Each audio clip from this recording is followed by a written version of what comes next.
दुनिया का हर एटम एक रेस में भाग रहा है और वो रेस है स्टेबिलिटी की रेस।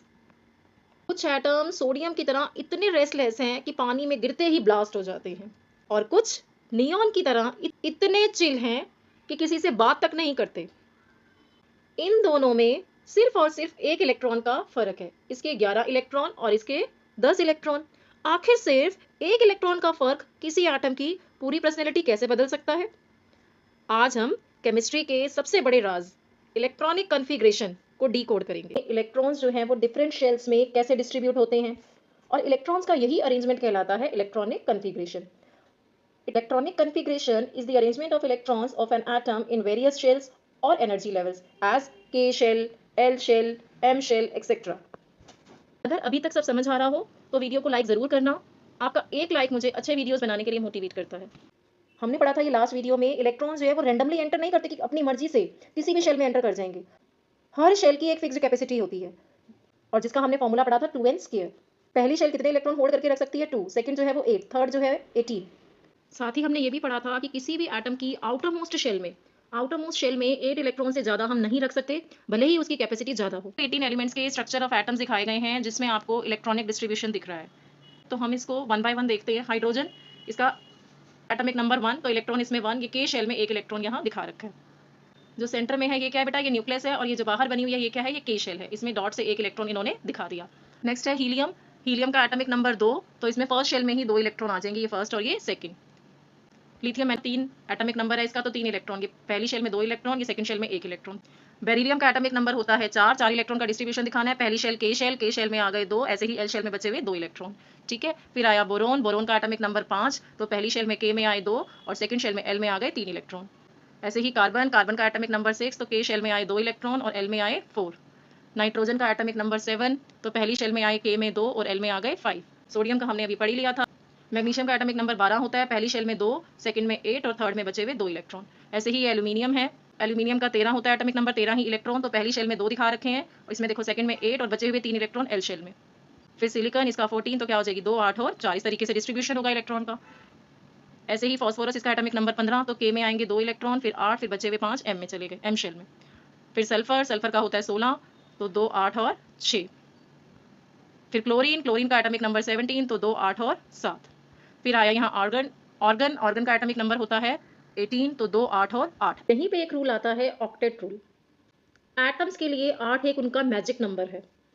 अगर आउटर मोस्ट शेल में 8 इलेक्ट्रॉन्स हैं तो एटम क्या समझता है खुद को? कि मैं तो किंग हो गया, यानी बिल्कुल स्टेबल हो गया। अब उस एटम को किसी से कोई मतलब नहीं। अगर उसकी आउटर मोस्ट शेल में 8 इलेक्ट्रॉन्स हैं तो वो स्टेबल हो गया, उसे किसी से कोई मतलब नहीं। यही रीजन है कि वो किसी दूसरे एटम से रिएक्ट नहीं करता। अब रियल लाइफ एग्जांपल लेते हैं। एक हमने लिया सोडियम और दूसरा लिया नियॉन। सोडियम का एटॉमिक नंबर 11, जिसको Z से रिप्रेजेंट करते हैं, और नियॉन का एटॉमिक नंबर 10। अब ये न्यूट्रल एटम है, अगर एटॉमिक नंबर 11 है तो नंबर ऑफ प्रोटॉन्स भी कितने हो गए? 11 हो गए, और इलेक्ट्रॉन्स भी कितने हो गए? 11। अब 11 इलेक्ट्रॉन का अगर हम डिस्ट्रीब्यूशन करें शेल्स में, तो पहली शेल के शेल, इसमें मैक्सिमम 2 इलेक्ट्रॉन आते हैं, तो देखो 2 इलेक्ट्रॉन दिखाए हुए हैं। फिर सेकंड शेल एल शेल, इसमें 8 इलेक्ट्रॉन मैक्सिमम आ सकते हैं, तो 8 इलेक्ट्रॉन दिखाए हुए हैं। फर्स्ट में 2, सेकंड में 8, 8 + 2 10 हो गए। अब सिर्फ बचा एक इलेक्ट्रॉन जो कि हमने एम शेल में दिखा दिया, थर्ड शेल में। कॉन्फ़िगरेशन क्या बनी? 2, 8, 1, ये के शेल में, ये एल शेल में और ये एम शेल में। अब सोडियम बेचारा परेशान है, उसके पास बाहर सिर्फ एक ही इलेक्ट्रॉन है। हर एटम स्टेबल होना चाहता है। स्टेबल मींस अपनी आउटर मोस्ट शेल में 8 इलेक्ट्रॉन्स रखना चाहता है। अब सोडियम क्या करे? अगर ये 7 इलेक्ट्रॉन बाहर से कहीं से ले लेता है तो इसकी एम शेल में 8 पूरे हो जाते हैं, या एम शेल का एक इलेक्ट्रॉन बाहर भेज देता है तो एल शेल में 8 इलेक्ट्रॉन हो जाएंगे। अब मुझे बताओ, आउटर मोस्ट यानी कि सबसे बाहर वाली शेल में 8 पूरे करने के लिए सोडियम के लिए क्या इजी रहेगा?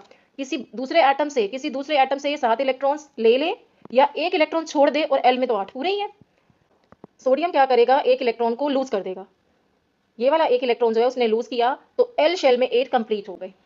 तो सोडियम ने किसी एटम से इलेक्ट्रॉन उधार नहीं लिए, इसने क्या किया? एक इलेक्ट्रॉन दान में दे दिया। एक इलेक्ट्रॉन दान देने पर एल शेल ही इसकी आउटर मोस्ट शेल है, क्योंकि एम शेल का इलेक्ट्रॉन तो चला गया, एम शेल तो अब है ही नहीं इसमें। यही कारण है कि सोडियम हाईली रिएक्टिव है, क्योंकि वो हर वक्त अपना वो एक इलेक्ट्रॉन किसी को देने के लिए तैयार रहता है। अब आ जाओ नियॉन पे। नियॉन का एटॉमिक नंबर 10, तो प्रोटॉन भी 10, ये न्यूक्लियस है, इसमें मैं लिख सकती हूँ प्रोटॉन 10। अब ये न्यूट्रल एटम है तो इलेक्ट्रॉन भी 10। अब इस इलेक्ट्रॉन्स का डिस्ट्रीब्यूशन दिखाएंगे शेल्स में। तो पहली शेल है के शेल, इसमें आ गए 2 इलेक्ट्रॉन, ये 1 और ये 2। दूसरी शेल है एल शेल, उसमें आ गए 8 इलेक्ट्रॉन, एल शेल में आ गए 8 इलेक्ट्रॉन और के में आ गए 2। 2 + 8 करें तो 10 इलेक्ट्रॉन इसके पूरे हो गए, ये के शेल में और ये एल शेल में। अब इसका तो पहले से ही ऑक्टेट कंप्लीट है, ऑक्टेट मीन्स 8। अब इसकी आउटर मोस्ट शेल में पहले से ही 8 इलेक्ट्रॉन्स हैं, और ऐसे एलिमेंट्स जिनकी आउटर मोस्ट शेल में पहले से ही 8 इलेक्ट्रॉन्स हों वो क्या कहलाती हैं? Noble gases. मीन्स बिल्कुल इनएक्टिव, किसी से रिएक्ट नहीं करेंगी। एस्नियन है, ऑर्गन है, ये क्या है? नोबल गैसेस है, क्योंकि इनकी आउटर मोस्ट शेल में पहले से ही 8 इलेक्ट्रॉन्स हैं। अब बात करते हैं फ्लोरीन की। फ्लोरीन का atomic number 9, number of proton भी 9 और इलेक्ट्रॉन भी 9। कॉन्फ़िगरेशन क्या बनी? 2,7। फ्लोरीन के पास आउटर मोस्ट शेल में 7 इलेक्ट्रॉन्स हैं। अगर इसको सिर्फ 1 इलेक्ट्रॉन और मिल जाए कहीं से तो इसके 8 इलेक्ट्रॉन पूरे हो जाएंगे आउटर मोस्ट शेल में। इसे सिर्फ 1 इलेक्ट्रॉन की भूख है अपना ऑक्टेट कंप्लीट करने के लिए। ये क्या करेगा? स्टेबल होने के लिए 1 इलेक्ट्रॉन गेन करेगा, और जैसे ही ये 1 इलेक्ट्रॉन गेन करेगा इसके 8 पूरे हो जाएंगे, फ्लोरीन क्या हो जाएगा? स्टेबल हो जाएगा। कुछ एटम्स ऐसे हैं जो ड्यूट रूल फॉलो करते हैं, इनके लिए ड्यूट रूल अप्लाई होता है। हाइड्रोजन, हीलियम, लिथियम और बेरिलियम, इनकी आउटर मोस्ट शेल में सिर्फ 2 इलेक्ट्रॉन्स होने पर ही स्टेबिलिटी आ जाती है, इसलिए इनके लिए 2 ही मैजिक नंबर है। हाइड्रोजन का एटॉमिक नंबर 1, इलेक्ट्रॉन भी 1, इसके पास 1 इलेक्ट्रॉन है के शेल में, ये क्या करेगा? दूसरे एटम से 1 इलेक्ट्रॉन और गेन करेगा और इसके 2 इलेक्ट्रॉन पूरे हो जाएंगे।